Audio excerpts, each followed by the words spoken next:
Hey everyone, and welcome back. In the last video, I mentioned wanting to talk about 2010 game for Mickey, and I think now would be the perfect time to talk about it while I work on another video. So, I'll quickly go over the history of this game. The game was made by Junction Point Studios and published by Disney Interactive Studios for the Wii. Originally, the idea was pitched in 2003, but Disney wanted to wait until they got the rights to Oswald back. Eventually, they got the rights and they began working on the game. That's a quick recap on how the game was made, but I find the story of the game way more interesting. The main plot of the story is that Mickey accidentally damages a world created by Yen Sid, a Disney character who first appeared in Fantasia, for the forgotten characters and concepts. Mickey must go into the forgotten realm called Wasteland and try to save it.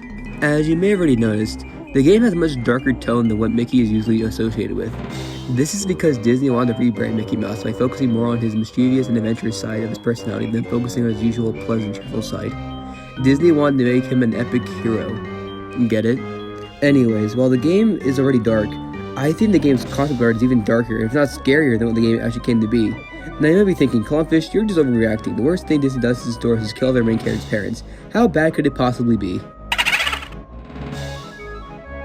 Yeah, this game has some very scary yet intriguing concept art. Well, seeing how we are in the spooky month of October, I think it is the perfect time to look back at Mickey's concept art and, well, see what could have been.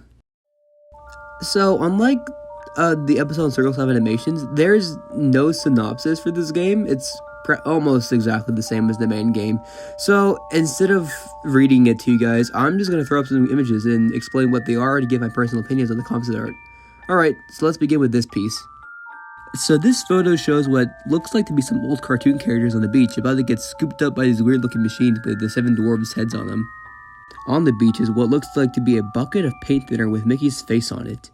If I had to take a guess as to what this represents, it's probably showing an earlier version of the aftermath of Mickey spilling the paint thinner in the game. You may have also noticed that in the background there seems to be a castle in the sky, like on top of this very thin piece of rock? I don't know if I should call it a mountain because it's not really a mountain, but we'll talk about that later.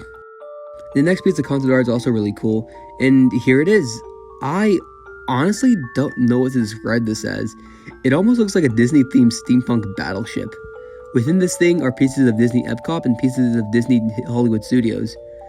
I have no idea where or how this would have been used in the final game, but my best guess is that it would have been a refugee ship, but that's the best guess I have. Either way, this thing looks really cool.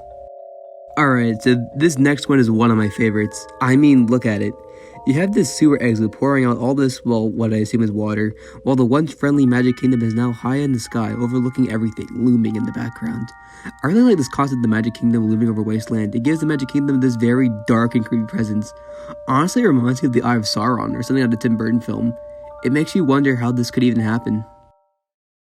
The next piece of concept art I'm going to show is going to need some explaining before we look at him. So in the game, there are enemies called the Beetleworks. They are creations made by the Mad Doctor, an antagonist in the game with the sole purpose of causing harm to anyone that crosses its path. So, why am I mentioning these guys? Well, while they already look weird, there are scrap looks for the Beetleworks. Well, they can't be that bad.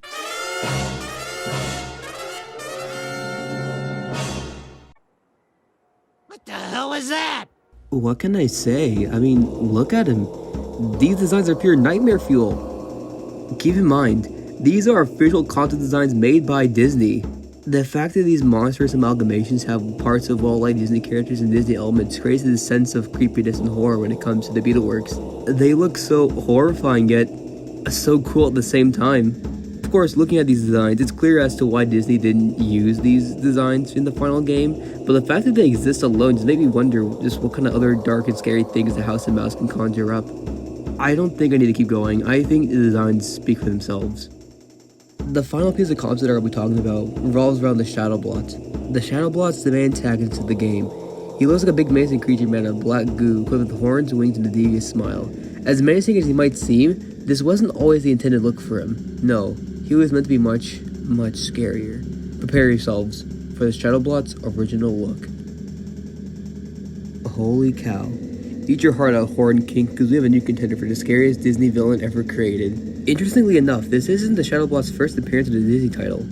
Originally called the Phantom Blot, he was an antagonist for Mickey Mouse back in 1939 when he made his first appearance in Mickey Mouse I Was the Phantom Blot. And there, he was just a petty thief, but here, he's a malevolent force ruling over Wasteland, with Mickey Mouse being the only one able to stop him. Just like the Bloo works, I can see why this design was scrapped.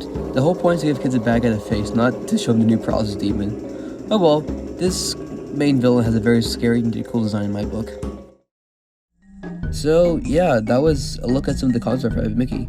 Now again, I didn't show off all the concept art that the game had to offer, I just showed off the ones that I thought would be the most interesting to talk about. But yeah, looking back at the game's concept art reveals how dark and twisted this game was going to be, and I would have loved to seen it. The game's concept art looks like something like a fan would make, and it's crazy to think that these are like official designs made by Disney.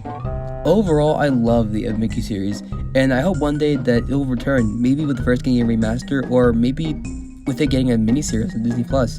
Either way, there's a plethora of potential within the concept art and the games themselves, and I hope that it doesn't go unnoticed. I think Disney should try their best to remember the series instead of leaving it abandoned in the wastelands.